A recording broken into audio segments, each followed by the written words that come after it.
For Session Update, I'm Shannon Lurkey. Republican leaders and Governor Mark Dayton met with the media following periodic budget negotiations today. Disagreements remain on a variety of issues, including the amount of tax relief and funding for transportation. Here are their comments to the media following the latest round of budget negotiations.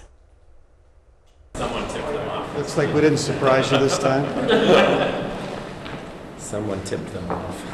Well, thank you for being here. We made a counteroffer to the governor, and he received that as a good step on our part. They will work towards providing another counteroffer back tomorrow.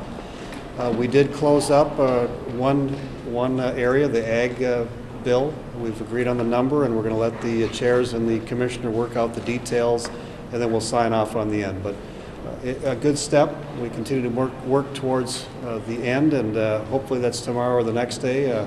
But so far, another good step.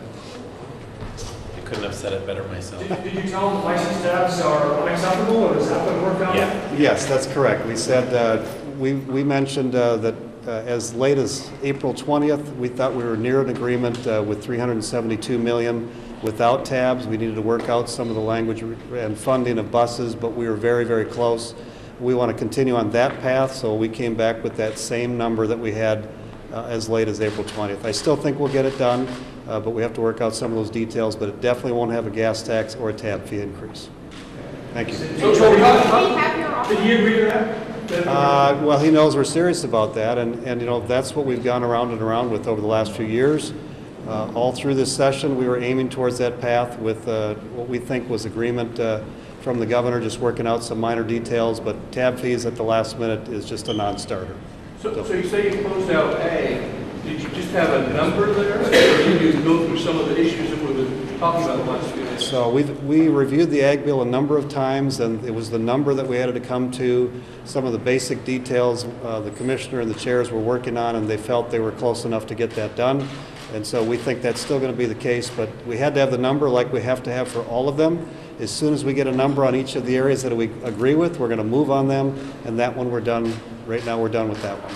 So you're just giving them the number and somebody else, the chairs and commissioners, are filling in the details? Is that how I understand it? Well, that was always kind of our intent, that the people who know the most about these issue areas, the commissioners and the committee chairs and conferees, would work out the differences. There may be some higher level issues that we need to make decisions on now, but for the most part, we hope that we can use that process for them to work out the differences in the bills. And that's what we've asked the ag chairs to do at this point with the commissioners, work out the differences. Do they have a deadline?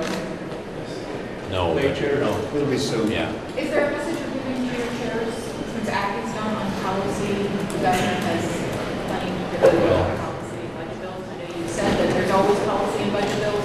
What's the general message you're giving to your chairs? You know, we leave that up to the chairs. I think that I think they've already made some headway in working out some of the disagreement on the issues that are in that bill.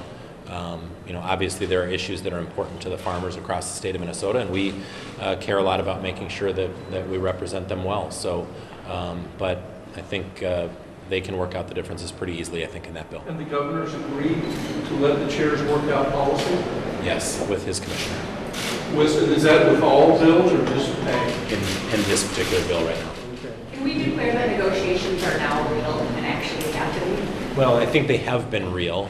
You know, maybe they haven't been moving as quickly as we have wanted, or in quite the direction always that we've wanted. But we're certainly appreciative of the steps that the governor has taken, and I think he appreciates the steps that we've taken.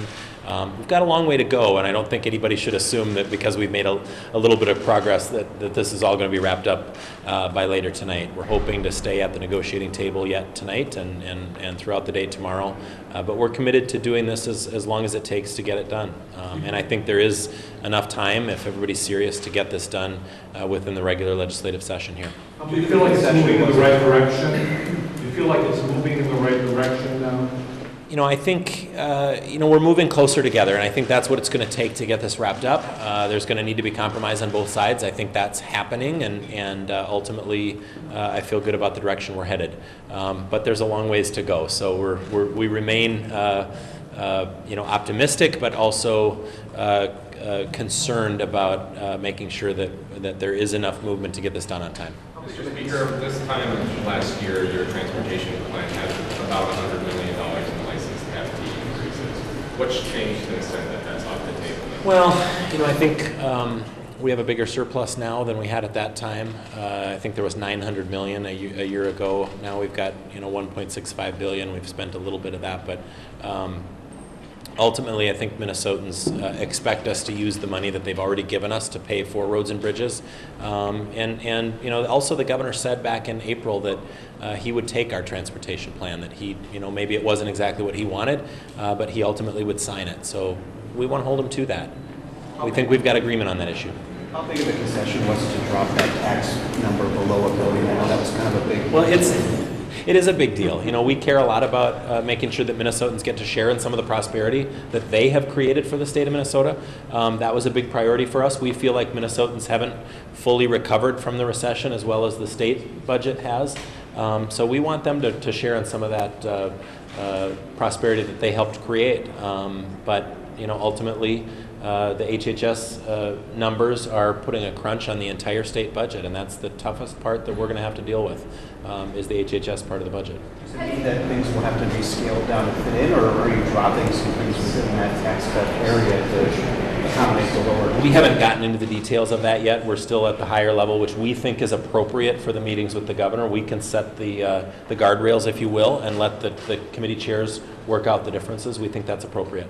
Has there been any discussion inside the room about the real ID policy language that's been on one of the other? We're trying to wrap up the conference committee on Real ID tonight, and we'll share that language with the governor, and you should expect to see that very shortly. Isn't that contingent on putting language like was in the public safety omnibus? Well, we're sending the Real ID language by itself, and the senators and representatives will have to decide if they think that's important for Minnesota. We think it is. We're going to continue to work on the other issues that are related to that, but it'll be in different places. So we're going to send it clean and let legislators decide. So So you haven't had a discussion inside the room about putting that immigrant driver's license No. in a budget? No, we're not. But I will remind you that the governor has spoken publicly that he believes that is, current practice, that he does not have the ability. So, putting language to that effect in statute in one of these bills should not be controversial. How soon will that get fulfilled? Tomorrow? That Real ID could be as soon as tomorrow. I think we expect them to wrap up the conference committee tonight, and could be, it has to wait at the desk for 12 hours, so it could be as soon as tomorrow. And in the Senate as well? Depends if we have 34 votes or not. So, yeah, if we have 34 votes, we want to bring it forward as soon as we can. That's always the dynamics in the Senate, and we've had a number of cases that have made that extremely difficult, but here we are. Will your chairs push on the bumper strip enforcement delay?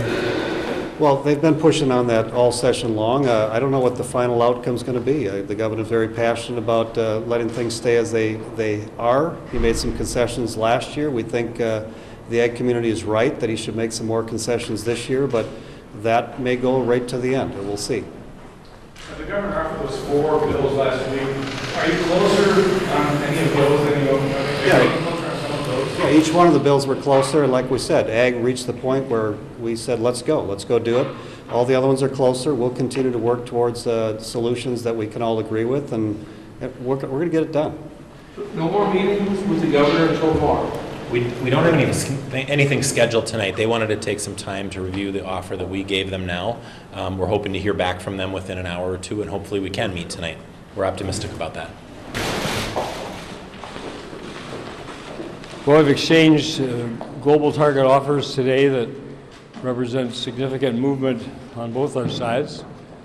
We're still significant ways apart, and we'll have to take that up next. But I just would point out, and of course, I don't question their numbers and their choice of priorities, but of a $1.5 billion surplus remaining, $1.247 billion of that will apply to reduce revenues for the transportation bill and for the tax bill. So that's 83% of the remaining surplus that would be taken in reduced income for the state, reduced revenues, and it would go to transportation and taxes.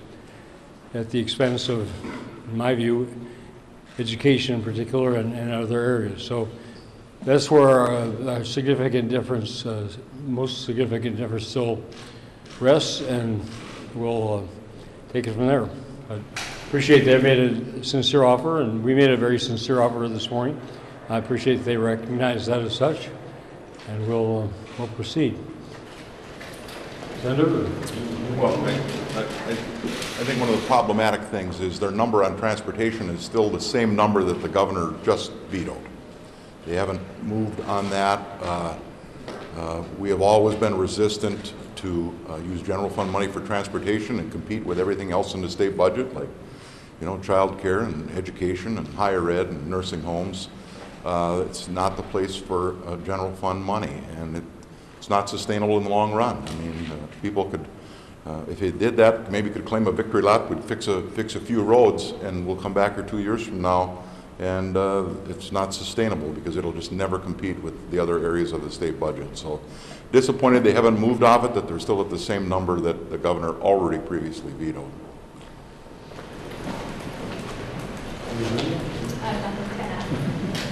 Governor, is the goal of the license cap fee that you proposed today to prevent that kind of shift away from the general fund?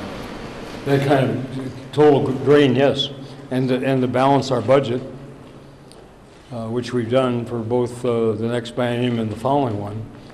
And, you know, again, with the size of the tax bill that they're talking about, not to mention the one that we've proposed, you know, there just isn't any room in our judgment for a $372 million revenue drain to go for transportation for the reasons Senator Bach just expressed. And Commissioner Franz, first thing this morning, went through the uncertainty of the forecast, given that it's for 24 months, it hasn't even begun yet, as well as the kind of shift in revenues that would occur if we were in even a modest recession.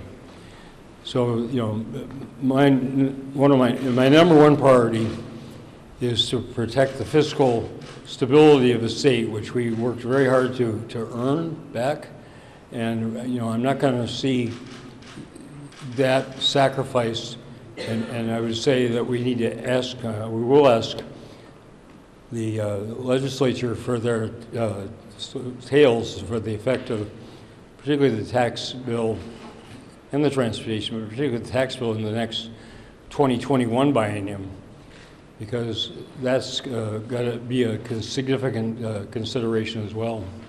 And you're leaving the tab fee in, you're not taking that out at this point? Not at this point. You consider it? Well, the House proposed it last year. We took the idea from the House Republican majority last year.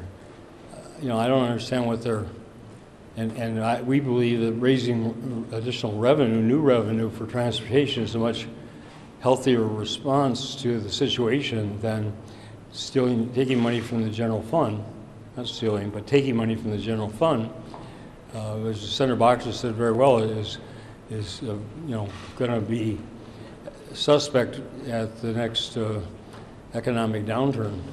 You know, the one thing that the contractors and others who build the highways and the roads and bridges say they need is a strong assurance, virtually a guarantee that the money that's committed is going to be there in not just the next year or 2 years, but down the roads.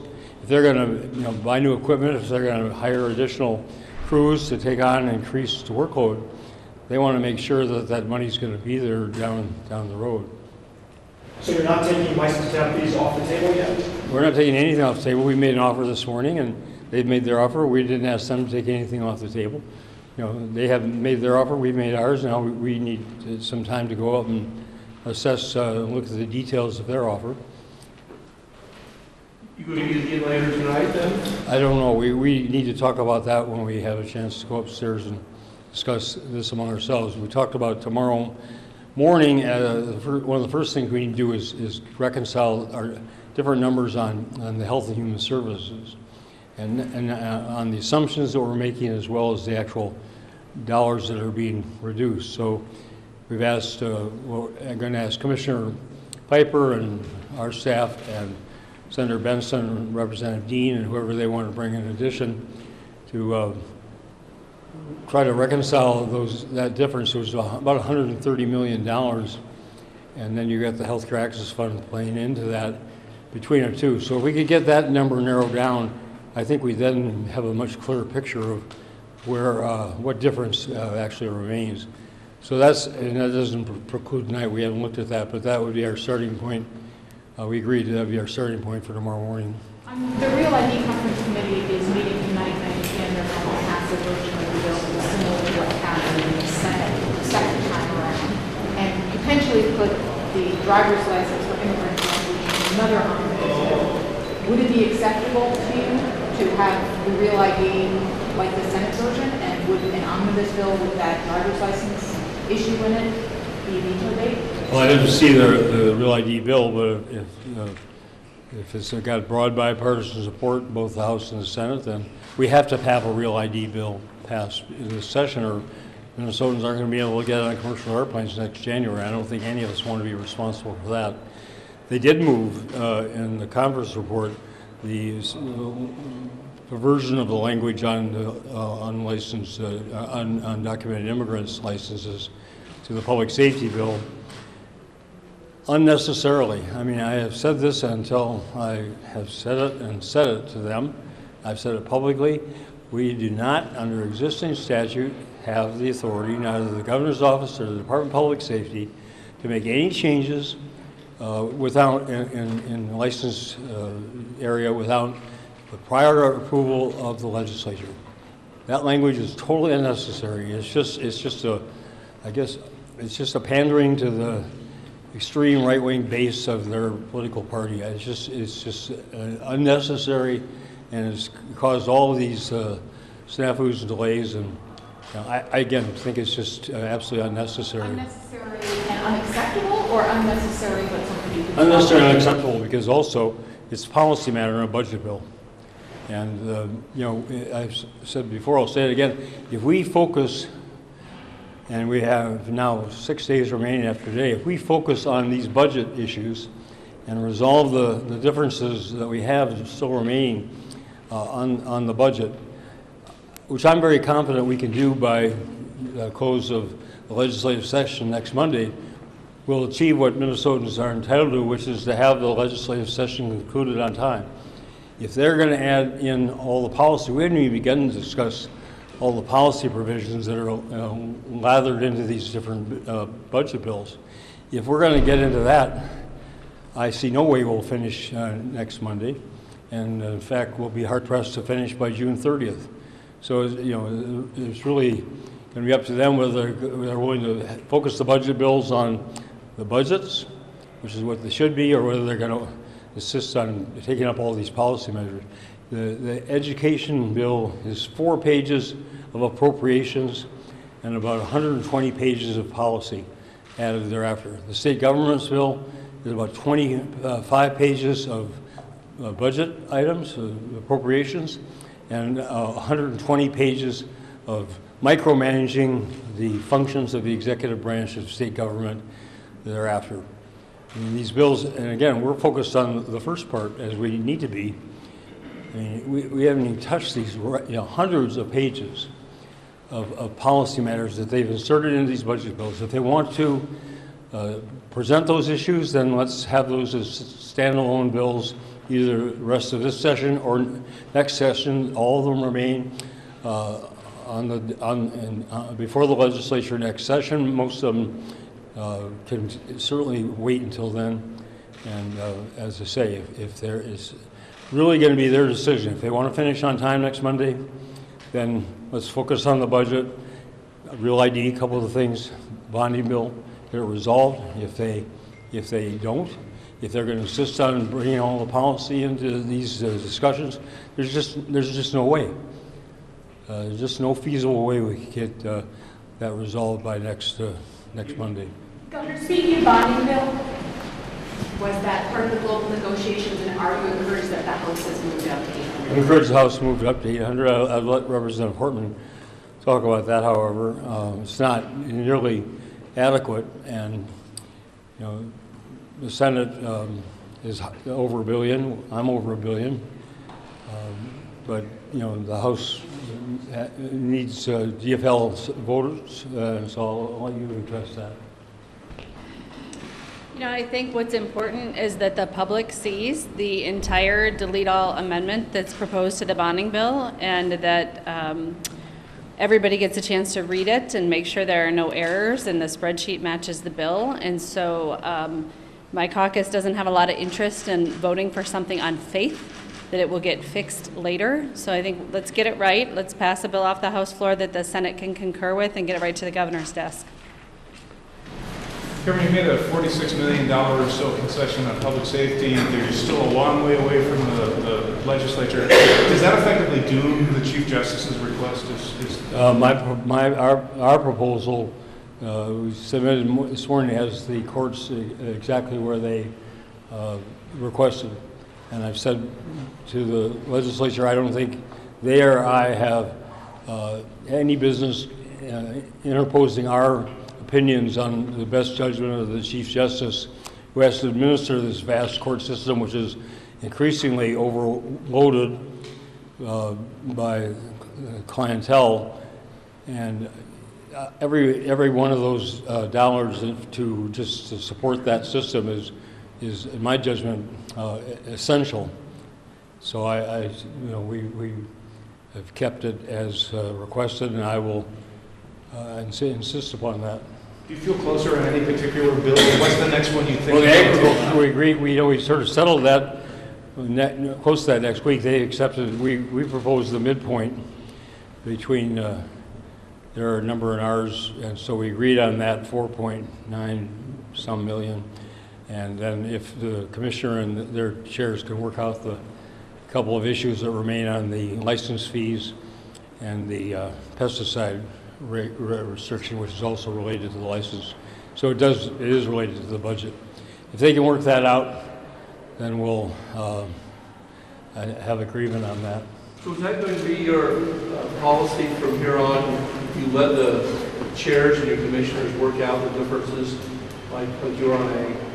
Well, we'll see, but related to the budget, but not on the whole realm of all this vast policy. And both the A provisions you talked about are tied to budget? The license fees, the license fees, whatever. Fees are definitely, and the other is too, because it relates to the Department of Agriculture's financial ability to carry out or not carry it out. So the pre-approved.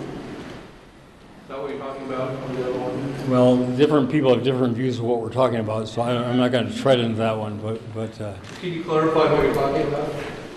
I'm talking about the provision in their bill that takes, we believe, takes away the statutory responsibility of the Department of Agriculture to regulate and to enforce regulations, which are federal regulations on the use and application of pesticides. And is there anything else in that bill? Is this the one that you almost have closed up that people should know about? Again, I think the reached a reasonable midpoint. It's a relatively small bill. In 2011, the Ag bill was passed overwhelming bipartisan support with about a month left in the session. So this is an important step, but it's not instructive about how the rest of it's going to turn out. Aside from the questions of policy, once we get past this debate about round numbers, what's your level of concern about getting tripped up in the details of which programs get how much money? Well, we're going to go through that. Our global offer has a backup sheets, which we're prepared to go through with them, that detail where that money goes. So, for example, E12, where the previous offer was $372 million, and our calculation, or the Department of Education calculation on a 2% formula increase is $371 million. So right away, de facto, if they're going to agree to 2%, which I've heard preliminary indications they will, that's it. Now they come up to this $408 million, so there's a little room there, but I certainly want to know, what they're proposed to do and not do based on that overall target number. So we'll have to get into those details, and that's a big part of what we're going to have to work out with the tax bill and with the other spending bills. Have you lowered your request for a preschool expansion, or is that still at 75 million? For preschool, it's still 175 million. We brought it down. What did we bring it down to? 100. 100. We brought it down to 100 million, so we dropped it by from 175 million to 100 million. Can we get a copy of that back? Sure. So you've moved about $800+ million off of your... $832 million. What was the original offer? I've been trying to track that over. Well, the budget that I presented in January, with the modifications that were made after the end of February forecast. So it's 1.2 or 1.9. I've seen two different numbers, and I've been able to figure out which is which. The one we're doing, Your original offer. Which budget area? The overall, the increase I'm talking about. I don't want to I don't know what either of those numbers said. 1.65. Oh, yeah, surplus. We actually agreed that we agree on the starting point. We had 1.65, and then we spent money for the reinsurance. So we actually we both have the starting balance of what was it, 1.502. So we agree on the starting point. We just don't agree yet on the ending point. Okay. Thank you all. Can you ask your staff to let us know if you're going to go back?